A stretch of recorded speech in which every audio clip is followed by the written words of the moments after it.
আচ্ছা, আমার বিয়ে নিয়ে তোমাদের এত মাথা ব্যথা কিসের বলো তো? যখন দেখো একটাই কমেন্ট, তুমি বিয়ে কবে করছো, তোমার বয়স মনে হয় 40 হয়ে গেছে। আরে আমার বয়স 50 হয়ে গেলেও তোমাদের সমস্যাটা কোথায়?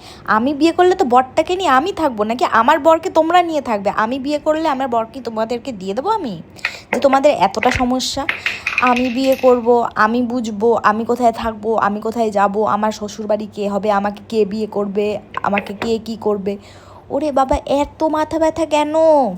আমার বিয়ে যখন হবে, আমার যখন ইচ্ছা হবে তখন হবে। এতে আমার 50 বছর বয়সে যদি ইচ্ছা হয় আমি বিয়ে করব, তাহলে তখন করব।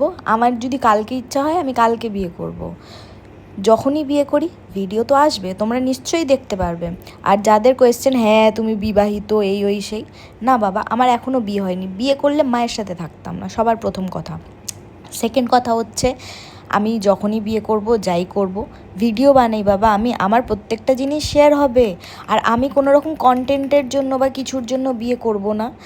যদিও কেউ কন্টেন্টের জন্য বিয়ে করে না, তোমাদেরই কমেন্ট থাকে কেউ যখন বিয়ে করে নেয় কন্টেন্টের জন্য বিয়ে করেছে। না ভাই, কারোর খেদে এত কাজ নেই কন্টেন্টের জন্য বিয়ে করবে।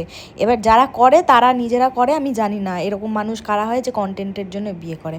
আমার দেখা তো একজন কেউ নেই। আচ্ছা, কমেন্ট করে জানিও তো কার কার এত জানার ইচ্ছা যে আমি বিয়ে করলে তোমরা কার কার এত